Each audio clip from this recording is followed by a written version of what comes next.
TaxAct's filing software and live tax experts can help small businesses easily knock out their taxes. Actually, our experts can help you find deductions and credits for any sized business.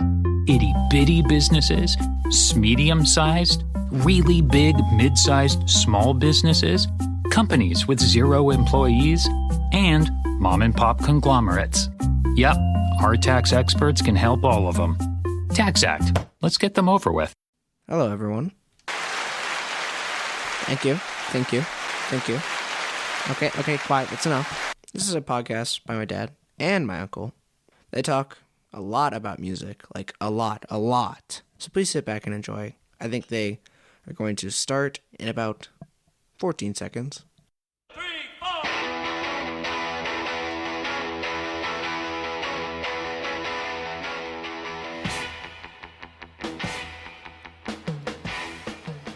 Hey there, welcome to another episode of BG's Broken Records. My name is Bob, and on the other end of this microphone is my buddy... Gare. What are you doing, Gare? I'm trying to find you in the picture. There you are. What's going on, buddy? Right here. I'm right here, ready to go. What's happening? I haven't seen you in 12 hours. I know. I've missed you. Yes, exactly. Well, I mean, we were hanging out at a place in downtown Detroit. Who is our supporter today? We were at the Players Club, not the Players on 8 Mile. Okay, so we were at the Players Playhouse, the home of the Players, which was founded in 1911. It's an organization of gentlemen dedicated to the preservation of amateur theater. Our members come from a diverse background and locations, but share a common interest in amateur theater. We welcome, as members, all gentlemen who wish to share their camaraderie of the Players. Now, anybody out there in Detroit who has not been down to the Players building, it's just off of downtown Jefferson. The building is absolutely stunning. Celebrating 100 years in that building next year. 100 years. So it's guys, they dress up in tuxedos, they drink beer, they make fun of other guys on stage doing stuff. It's pretty freaking funny. What's not to like? I mean, my grandfather was a member in the 60s and 70s. I didn't know that. Oh, yeah. Really? Oh, Okay. yeah. I don't think he ever got in a dress and got up on stage, but you know what? We never know what goes on behind the doors of the Players. What was your grandfather's name? Fred. Okay. Fred. All right. I don't do last names on this thing. Oh, sorry. Right. Yeah. Fred. Fred. Just Fred. Okay. So that's where Gare and I were last night. That's our supporter for today. Go to playersdetroit.org and check it out. And if you want to become a guest, let us know and we'll waive the admission fee. Yes, we will. Because it's $7. Players.org, not .com. No, yeah, .org. It's playersdetroit.org. All right. Here we are in episode 2 of our reviews of Women in Rock. Now, Yes, sir. Gare and I started on Friday, but I was abruptly pulled away by a phone call. So we're just starting from scratch today. That's what we're going to do. What do you think? Yep. You like it? Yeah. Okay. All right. Thumbs jump up and down. Right next to that mic, buddy. Right there. I'm on it. I'm Yeah, on it. real close. Okay, there we go. All right. The first episode we talked about 50s, 60s, into the 70s. We kind of ended with Heart, right at the end of the 70s, and the 80s were coming in, and MTV, Pat Benatar being the second woman on MTV being broadcast. And I love how she said, 1 week we're playing bars. The next week we're playing to 1,000 people. Yeah. Unbelievable. And everybody, Gare, I'm telling you, every girl dressed like her after that, with that bandana and that short cropped hair. Well, Bob, in the mid-'70s, it started out with the Dorothy Hamill haircut. The Hamill Camel. Moved on to the Pat Benatar haircut. Yeah. Look, haircut, yes. Whatever it is. Oh, you've got some cigar breath. Oh. I can smell it over here. And I'm 30 miles away. Cigar and red wine voice today, brought to you by the Players. The Players. .org. That's right. There you go. Look, all I'm going to say right now, though, is I'm actually getting hot. I feel like I'm in a greenhouse. I've got sunshine in Detroit in April, finally, and it's just baking down on me. Yes. But that makes me happy because then I can go out and give the dogs a walk. Okay, I digress. Women in Rock. I'm going to make a quote, and then we go from there, and then I'm going to repeat something that occurred in the last episode. So I'm reading on Wikipedia about Suzi Quatro, and you know how you and I, we dig Suzi Quatro. Some more than others, but yes, What- I do dig what- her. what- You have No, your I- freak flag flies high for the Susie. Well, okay, but here's the thing. Here's the quote. So this was in a book written about her the book is called I Want to Be Your Man, Suzi Quatro's Musical Androgyny. The quote is, in 1973, when Quatro emerged, no other prominent female musician worked in rock as a singer, instrumentalist, songwriter, and band leader. And that's true. And that's true. So 73, was she before Heart, obviously? I don't even know when Heart hit the scene. I'd say mid. Yeah, I bet she was. Okay. I bet she was ahead of it. And that was before her Leather Tuscadero stuff. That is still such an odd twist. Why did Happy Days bring in this female? It had to be a tie-in with the record company and the television company. That and woman's movement of the early 70s, and let's bring in a strong female character. And for her, great exposure. Network television. I wouldn't have known about her for another 15 years if it wasn't for that. Totally. Yeah. I mean, Potsy and Ralph and Joni, Chachi, all my buddies. Chachi loves Joni. That's another show. Hey, Chachi's got a whatever. Okay, I'm off. Okay, Gare, you were going to talk about, my guess is, a woman in rock. Correct. And Bob, you brought up a great point. We were talking off the air. There's no British. No British women. It's all Yanks on this, which is fine. Okay. It's all right. But yeah, that could be a whole nother podcast. British women in rock. You know what I was just playing before we picked up? Dusty Springfield. Dusty in Memphis. Dude, that son of a preacher man is the greatest groove. It makes me want to dance. Well, and do you remember when the Pet Shop Boys put her on, brought her back? Oh yeah, for sure. Whole new generation. Like when they threw her on that, whatever that one song was, I can't remember, but. Well, but there's also a secret about her. Well, not anymore. Lesbian. Didn't know. Really? Yeah. Okay. Yeah, and that was, obviously in the late 60s, man. You just don't do that stuff. I did not know that about Dusty. Well, no, sorry. Let me rephrase that. It's not that you don't do that stuff. It's just, it's not good for publicity. Well, Elton John did get married one time, if we remember. It's all about the image. Right. So, you're going to hit on one woman, and I'm going to start talking about the other one. Go. All right, I'm going to start with Sheryl Crow, who's 61 from Missouri. God, I can't believe she's 61. All I Want to Do, 1994. Everyone in the whole country was tapping their foot to that. Dude, such a great song. I heard that on WDET radio, which is our local PBS. Is that right? PBS radio station? It's our local public radio station. They used to play great music, and now they're just all talk, all politics. It's all, they used to have. And DeLisi, man, she was awesome. Well, they had local programming. Now it's all syndicated. Is it? Yeah, for the most part. They used to have, who was it? Was it Larry Daniels, the Bluegrass Show? Oh yeah, Blues from the Lowlands. Oh, we know somebody who loves that show. Oh yeah, but it was they had the syndicated programming with the local, more on the local side, and then most of the locals gone away. It's too bad because Ed Love is still doing his jazz show, which Ed Love is 134. If he's a day. Yeah, and he's had some health issues, but he's still. I think he's on 1 day a week now. He's okay. On like 5 days a week, but okay. So we're off track. So I hear Sheryl Crow on WDET. First time I hear it played, liked it instantly. And there's not a lot of songs I hear, and they just click. That was a great song. Yeah.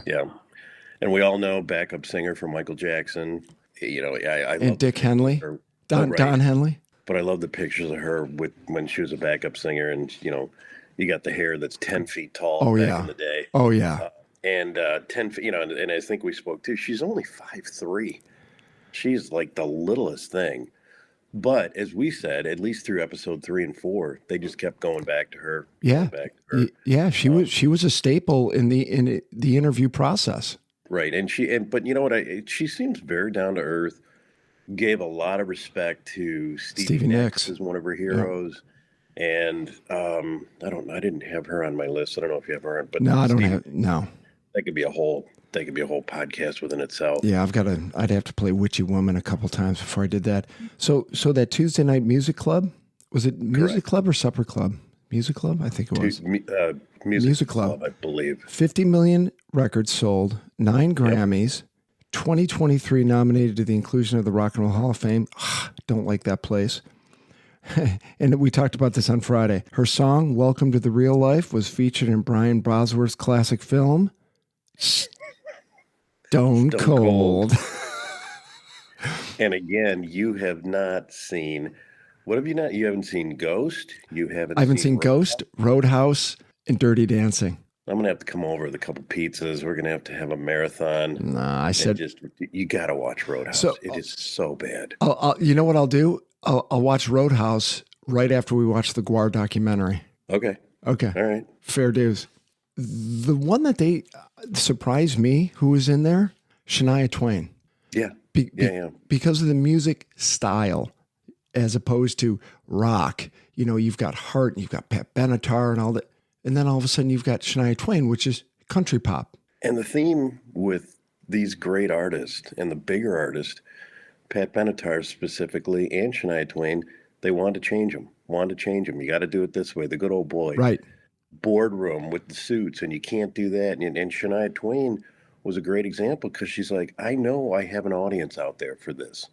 And obviously she did, but they wanted to make her something else. I think they wanted to just make her straight up country singer. Yeah, they did. And again, Pat Benatar, what was the one quote you said? It's, if you want, what was it? I have what you want. So if you want what I have, you've got to meet me halfway. So exactly. I want all of this. You got to give me half, and I'll give you the material. Well, and again, when these girls starting out, it was just a bunch of suits who thought they knew everything, and they knew nothing. Yeah, a bunch of guys in a boardroom. I mean, a bunch of numbers guys. That's all it was. Bunch of jackasses. We think our research says if you do this, we're going to sell X. Right. You know? Right. So what consultant told you that? Okay, so Shania Twain, again, surprised to be there, but I'm going to give her the respect right now because she sold 100 million albums. She's the best-selling female artist in country music history, with Mutt Lange, who also produced AC/DC and other rock bands, who was her husband. Cheated on Shania with her best friend. Whoops. Yeah, he sounds like kind of a mutt, no pun intended. But with him, her second LP, Woman in Me, sold 20 million, 8 singles, and earned a Grammy. Her third LP sold 40 million, became the best-selling LP by any female artist in any genre, and the best-selling country LP of all time. Are you freaking kidding me? That is so awesome. I mean, you couldn't turn around at one time without seeing her. No. I say take that, Garth Brooks. Yeah. What was his alter ego? Jimmy Deek or whatever? What was his name? When he was going through that, Howard Stern used to rip on him. What was his alter ego? Oh, he put on the wig. Yeah. And oh my God, what was he? We'll figure. He was Garth. It was terrible. Oh, terrible. Beyond terrible.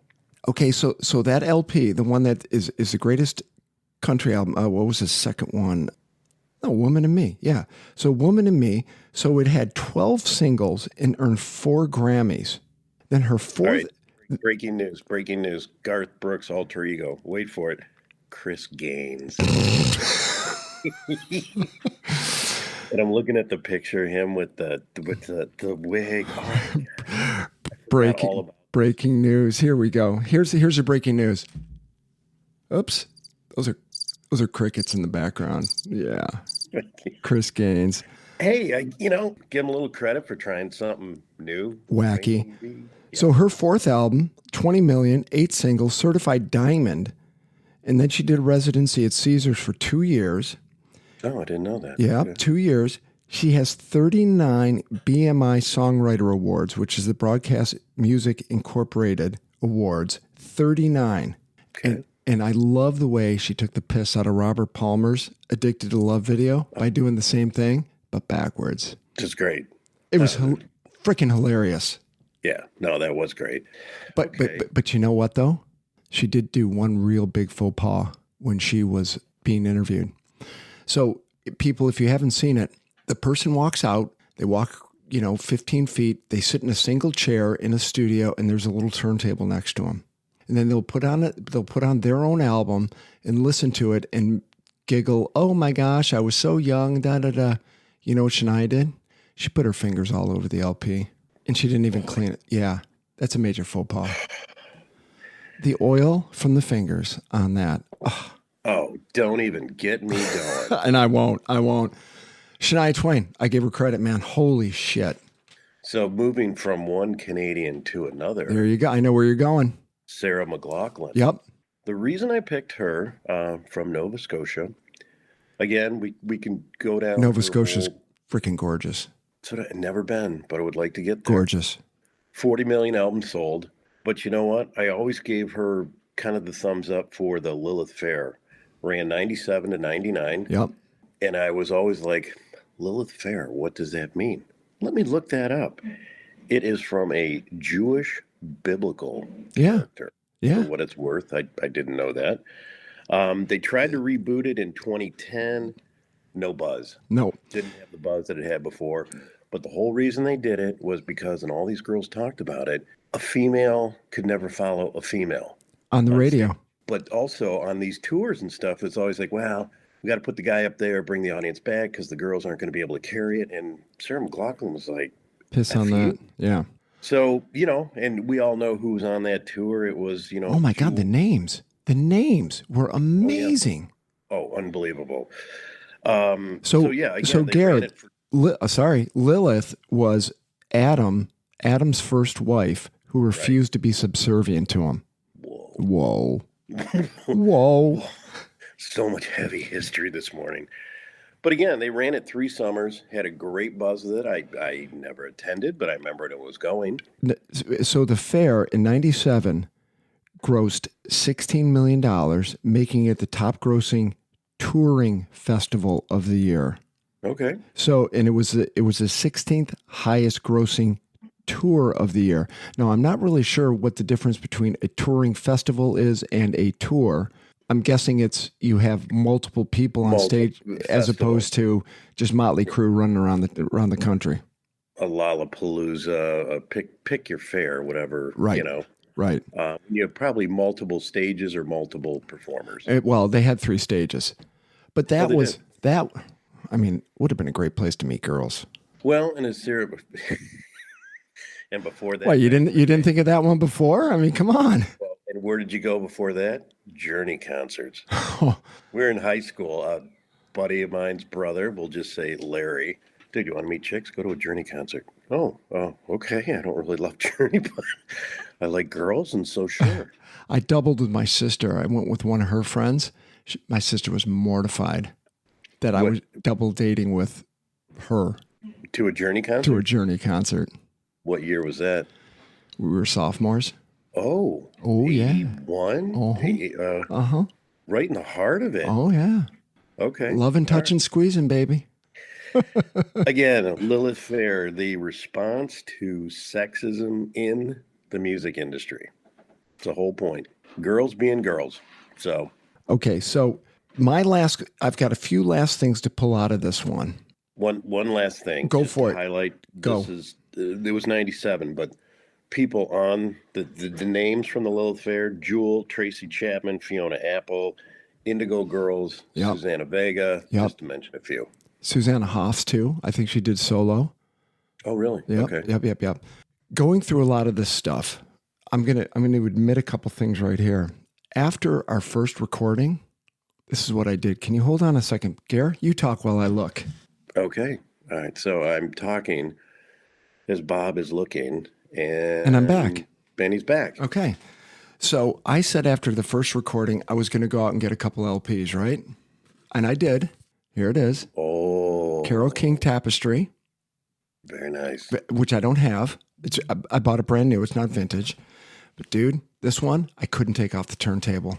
It is so freaking good. It's awesome. 10,000 Maniacs in My Tribe. Now, it's not an all-girl band led by Natalie Merchant, phenomenal singer. 86, 87. I don't know. You bought it. You had it right out of the gate. So 87 Electra record. Fuck, such a great album. And then I picked this one up last time I met with my buddy Gary, Amy Winehouse. Huh. Don't know. I mean, dude, she is so huge over in the UK. She would definitely be in the top 3 of women in rock over there. Never. How's the? I never went too deep with her. The album's pretty good. It's a little dark. This is when she got out of rehab and she started writing shit about it. But damn, it's got really strong music in there. Okay. So my takeaway from some of this is, did you see that video link I sent you on that woman, Elle King? Yes, I have not. No, because it's a 30-minute concert. But so guys, everybody out there, Elle King, ELLEKING. If I've got a classifier, I'm going to say she's a country rocker. Plays banjo, sings, great voice. Love banjo. And I think she likes to party. And I'm only gauging that on the fact that she has tattoos on her fingers, her neck. She's got rings in her nose, and she wears a T-shirt that says, what does it say? It's a black T-shirt, loves to party. It's a T-shirt with 2 hands holding an Xbox controller with a pot leaf on it. Wait a minute. A girl who likes to play banjo and likes to party. You know what gave it away, though? Tattoos on the fingers. But the Xbox. And then one portion of the video, I look over to the drummer, and I swear to God, his eyes were closed. He was so baked. I think that whole band, man, must just grow and smoke. That dude is oaked. Oh, he was terrible. Okay, so Elle King, go to YouTube and check her out. She's got some good shit. Do you remember when they were talking about Nancy Wilson, about the 87 videos that they were making on MTV? Remember that LP they put out? I think it was when they blew their hair up. Yeah. And What About Love? Oh, yeah. Yeah. They had the glam metal makeover. I can guarantee those 2 women did it kicking and screaming. But the album reached number 1 and sold 5 million copies. Yep.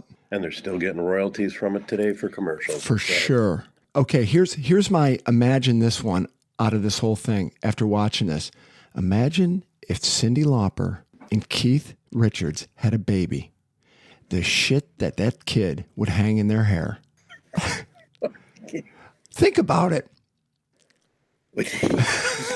You can't even think about it, can you? There's not enough rubber bands out there, you know? Oh my God. I saw a video of her, the orange and red hair. That's fine. Then I'm thinking of Keith and I'm like, holy shit, if those 2 had a baby, they would be the weirdest dressing looking child. Probably a lot of talent though.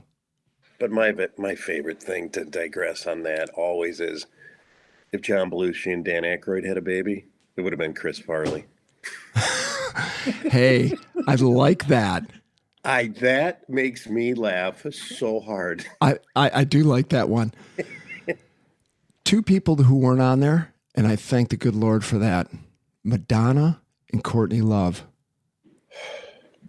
You know what? Courtney Love and Hole. They gave her a lot of props.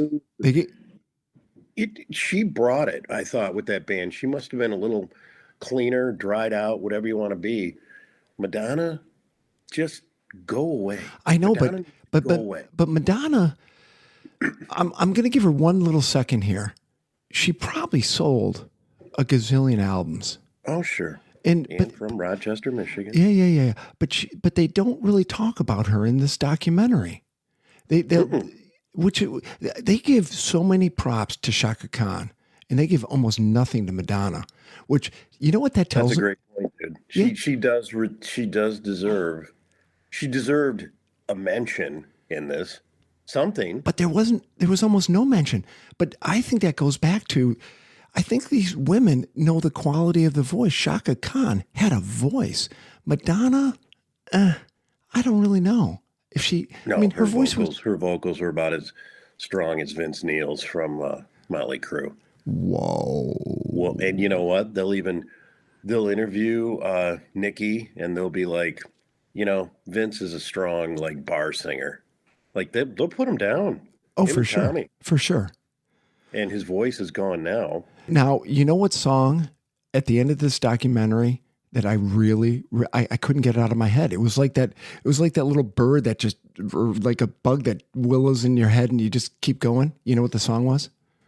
Come on, you know what it was. I don't. Salt and pepper, push it good, bam. Okay, look, maybe I'm just getting old. Those girls made me laugh. What the, push it, and then getting wheelbarrows full of money deposited at the bank. Yep. Salt and pepper. Okay, you know who they didn't have on there, which bummed me out? Liz Phair. Oh, Exiling Guyville, her major, not her debut, but her major record breakthrough. Great album. You're not talking Liz Phair, who I stood behind at the grocery store, Treasure Island. Treasure Island? Back in 92. And she, again, is about 5'3". Oh, yeah. Little, from the suburbs of Chicago. Yeah. Adopted. Yeah. She's got a good backstory. She's still, once in a while, she'll come out with something. I think she put something out in the last few years. But, folks, Women in Rock, the documentary, 4 episodes. You got to check it out. It is well worth. Throw it on the TV. Check it out. Wouldn't you agree? Yes, and I just wanted to jump on real quick. You mentioned What? Yvette Marie Stevens. Wait a minute. Who? Who? Yvette Marie Stevens. Shaka Khan. And what did I send you yesterday as I was cleaning the house? All the Rufus. Rufus's greatest hits and she was in it 73 to 78. Tell me something good. Yeah. That Rufus has got legs, baby. Oh, yeah. I mean, but yes, Yvette Marie Stevens. Shaka Khan. Nice. Well, let's not even go down the fake names. Gordon Sumner, Sting. You know, we'll go somewhere else on that one. You're not talking Marie Bernadette O'Connor, are you? Sinead O'Connor. Okay, another phenomenal voice. If she didn't have the phenomenal. She is underrated, and again, we're jumping around, but her debut album from 87, Lion and the Cobra, I listened to it the other day, the full album. Really? Great. She had some issues, obviously. Her son committed suicide last year. She that's brutal. Her new name is... She converted to what? Islam. Muslim. She's a Muslim now.